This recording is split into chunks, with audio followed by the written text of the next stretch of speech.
Galera, que jogo foi esse, hein? Cruzeiro 2, Flamengo 1. Flamengo não fez um bom jogo hoje e temos muito que falar desse jogo, cara, muito. Temos que falar do Léo Pereira, do De La Cruz, temos que falar do segundo tempo do Flamengo, temos que falar do volume de jogo, cara. O que adianta ter posse de bola se você não finaliza? Foram 18 finalizações do Cruzeiro contra 6 do Flamengo. Temos muita coisa para falar aqui. E o pior de tudo, quem fez o gol da vitória do Cruzeiro foi o Gabigol, o Gabriel Barbosa, cara. Que lástima. Ô, Léo Pereira, pelo amor de Deus, Léo Pereira, o que você fez hoje, cara? O primeiro gol do Cruzeiro dava pra você ter evitado, né? Se você faz uma falta no Caio Jorge. E o segundo gol do Cruzeiro de pênalti, você que fez o pênalti, cara. Você só acerta a perna do jogador do Cruzeiro. O Flamengo perde a liderança do Brasileirão e, nossa, meu, eu tô furioso, cara, furioso. Vamos ver aqui o que a imprensa vai falar agora depois desse jogo. Nem sei o que falar, viu? Vamos lá, galera, pro corte. As imagens são da ESPN Brasil, link na descrição como créditos. Que foi trilhado é um carimbo importante nesse trabalho, hein? Tudo bem? Tudo bem, William? Boa noite a você, André, Eugênio, Breiler, aos fãs e às fãs do esporte. Concordo plenamente, porque mesmo sendo um campeonato de pontos corridos, não há uma decisão direta, a não ser que chegue ali numa última rodada, ou penúltima rodada, dois clubes disputando. Há algumas vitórias que pesam mais pelo que os clubes têm feito nos últimos anos. E são as vitórias contra Flamengo e Palmeiras. Isso. Né? São vitórias que carimbam, como você gosta de dizer, como você falou agora, um time que parece em ascensão. O torcedor do Cruzeiro confiava na ascensão antes do jogo. Depois do jogo ele confia muito mais. Claro. Do que se tivesse vencido respeitosamente Fluminense, São Paulo, Inter, Vasco, até o Atlético. Talvez a vitória fosse mais prazerosa, mas como confiança para um time que o torcedor pretende ver se estabelecer no primeiro escalão, ou pelo menos na briga por uma das vagas diretas da Libertadores, quem sabe por um título, o resultado tem um peso enorme. E eu acho que fica uma coisa que eu tenho certeza que os torcedores dos outros clubes deveriam pensar, porque todos os clubes já viveram situações parecidas com o que eu vou dizer, mas eu acho que ninguém aprende. Futebol se faz coletivamente e não com nomes de jogadores. As histórias, o quarteto mágico, tais jogadores são os mais técnicos, precisam jogar, o craque sempre precisa ter espaço. Esse tipo de coisa que a gente sempre ouve quando um time contrata jogadores que às vezes não querem jogar sem a bola, que não se encaixam, que tecnicamente são mais capazes, deveria acabar depois do jogo de hoje. Deveria acabar depois dessa temporada. Mesmo que o Cruzeiro não seja campeão. Porque uma coisa é certeza. Se o Cruzeiro estivesse preocupado em escalar Dudu, Gabigol, bababá, todos os seus principais jogadores, suas estrelas contratadas, nesse momento, o Cruzeiro não teria os pontos que tem na tabela de classificação e jogaria um futebol bem pior do que joga quando a gente pensa em termos de resultado. É verdade. Cruzeiro que, Eugênio, colou no próprio Flamengo, né? Flamengo 14 pontos, o Cruzeiro vai a 13, fica a 3 pontos do líder Palmeiras. Olha a situação do Cruzeiro com 7 rodadas, hein? Tá a 3 pontos do líder, tá no G4, né? E isso diz muito sobre esse trabalho, a gente pode falar recente, ele teve tempo para trabalhar, mas não tinha saído do Dudu e tal, ainda tinha coisa do Dudu e Gabigol. Esse trabalho, ele é recente, o resultado desse trabalho, ele começa a aparecer recentemente, Eugênio. Tudo bem? Tudo bem, boa noite para você, William, para os companheiros. É natural, porque nenhum trabalho vai aparecer num estalo de dedos, nenhum técnico chega e com, às vezes, um dia de treino, às vezes sem dia nenhum de treino, né? O cara já assume e vai colocar o time no campo. Você não pode achar que isso vai dar certo, né? O trabalho é construído. O Leonardo Jardim não fez pré-temporada com o Cruzeiro, né? Pegou o time na reta final do Campeonato Mineiro. Depois teve ali um período entre o Campeonato Mineiro e o Campeonato Brasileiro para fazer um trabalho. Mas ainda assim demorou um pouco para o time engrenar. Eu falei no dia, quando o Cruzeiro venceu o Bahia, que ele estreou ali no Campeonato Brasileiro. Isso aí. E aí venceu o Bahia, venceu o Vasco e vence o Flamengo. E no meio do caminho ainda venceu o Vila Nova pela Copa do Brasil, né? Sim, sim. Teve aquele ensaio contra o São Paulo, né? Que não foi um mau jogo também, né? Também não foi. Ali já era um processo. Já era um processo, já. Mas esses dois jogos, para mim, especialmente, né, no Mineirão, o jogo de hoje com o Flamengo, o jogo com o Bahia, são as grandes atuações do Cruzeiro nesse momento que indicam esse caminho de crescimento. Eu anotei uns números aqui, né? O André falou sobre isso, né? Que a gente comentava sobre como estava trabalhando muito o Rossi. Eu fui buscar. O Cruzeiro finalizou hoje 11 vezes na direção do gol. 17 no total, 11 na direção do gol.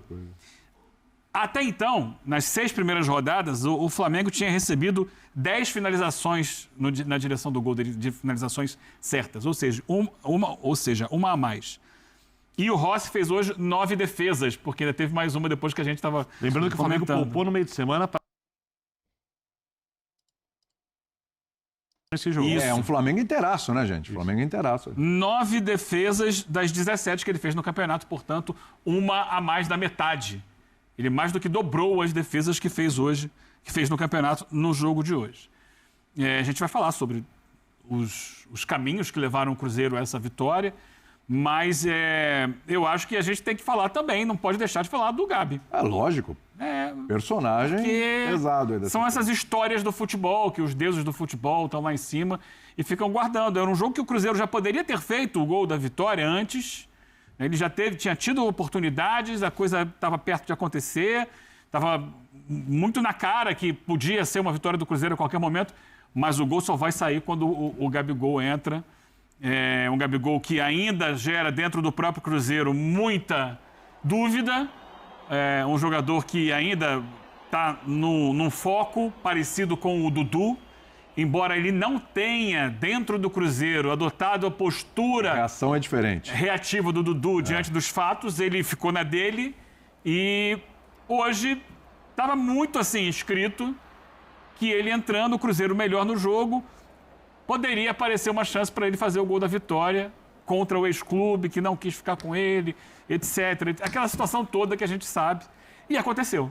Então, voltas que o mundo dá, voltas que o mundo da bola dá, a história dos deuses do futebol, que guardaram o gol da vitória. E olha que ele entrou tarde, ele entrou com quase 43 do segundo tempo. Teoricamente não daria tempo. É mas aquele momento, né, Eugênio, conhecendo até o Gabigol, de entrar e ficar invocado, né? Fala, pô, o Flamengo ia reclamar, 43 minutos.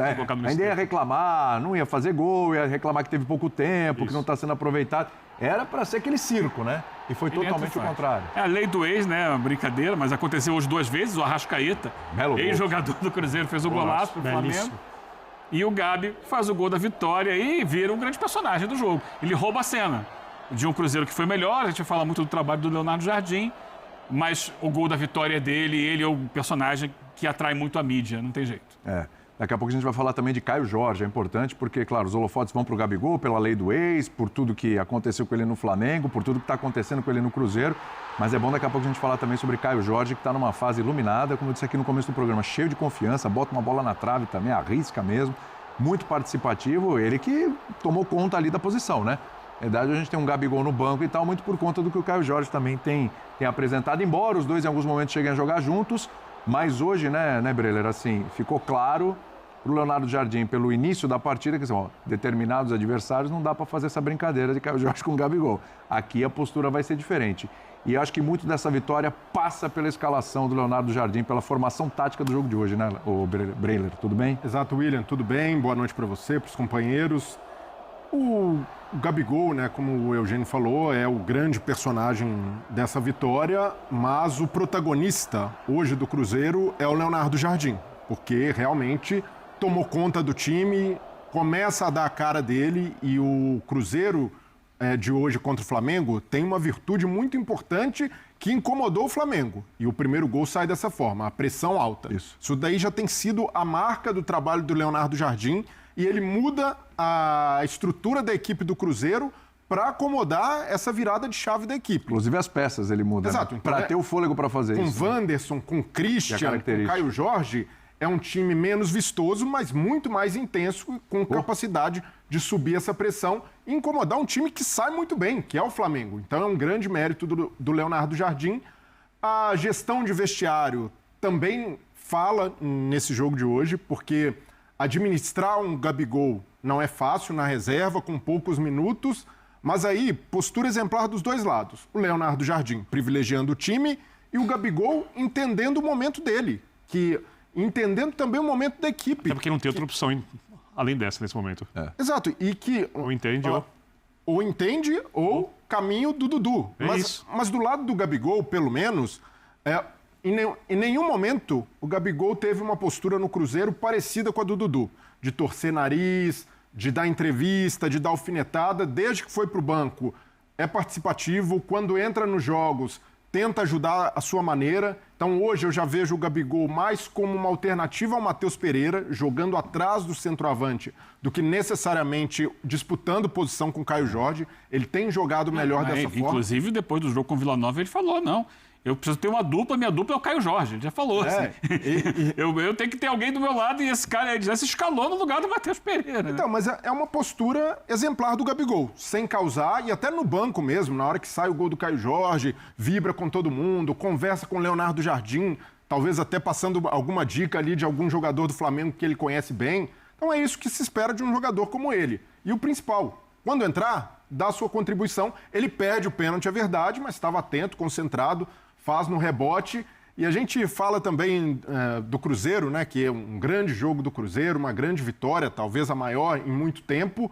Mas do lado do Flamengo, que é um time que sofre poucos gols, eu tenho certeza que na gestão do Felipe Luiz, esse foi o gol mais doloroso sofrido pelo torcedor rubro-negro. Para o torcedor rubro-negro, esse gol do Gabigol bate diferente, porque é o maior ídolo dessa geração, um dos maiores da história do clube, marcando, fazendo a lei do ex, e o principal, mostrando que está feliz, que virou a página do Flamengo, que mesmo... Chega, não quero mais ouvir, cara. Eu não tô legal, não. Cara, o melhor em campo foi o Rossi, cara. O Rossi salvou o Flamengo de uma possível goleadinha ali de 4-1, sabe? Cara, aquela bola do Caio Jorge que vai no travessão, o Rossi tirou ela. Ele tira a bola e a bola bate no travessão, senão seria um gol. Depois teve outras chances, né? Depois teve outras. Que foi Teve uma defesa do Rossi que ele fez em 2 tempos. Ele defendeu a primeira, a bola rebateu, né? E no rebote o Caio Jorge finalizou em cima do Rossi. Então, assim, o Rossi ainda pegou o pênalti, né? Só que daí no rebote o Gabigol fez o gol, né, cara? E eu não vou mentir pra vocês, não. Eu tava contente com o empate no final. Tava contente porque o Flamengo não fez um bom jogo. O primeiro tempo foi até aceitável. Teve o golaço do Arrascaeta, que infelizmente a gente não vai ficar falando do golaço do Arrascaeta porque o Flamengo perdeu e não adiantou de nada, né? Ele é o artilheiro do Brasileirão com 6 gols, né? Isso a gente pode falar.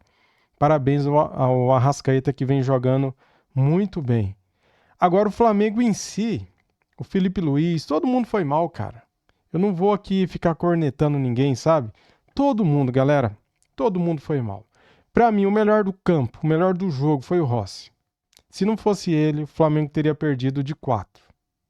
O Flamengo cria muito pouco. Quer dizer, não é que cria pouco. Hoje criou pouco, hoje eu posso falar isso. Mas ele finaliza pouco, né? 6 finalizações num jogo de 90 minutos, mais acréscimos. É muito pouco para um time que teve mais posse de bola, cara. Uma posse de bola inútil. Se você não finaliza, você não faz gol, né?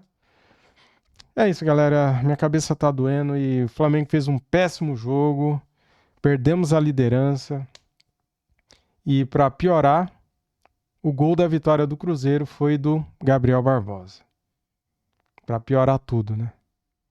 Poxa vida, que decepção, hein? O Flamengo tinha jogado com um time reserva contra o Botafogo da Paraíba, né? Poupou todo mundo, cara.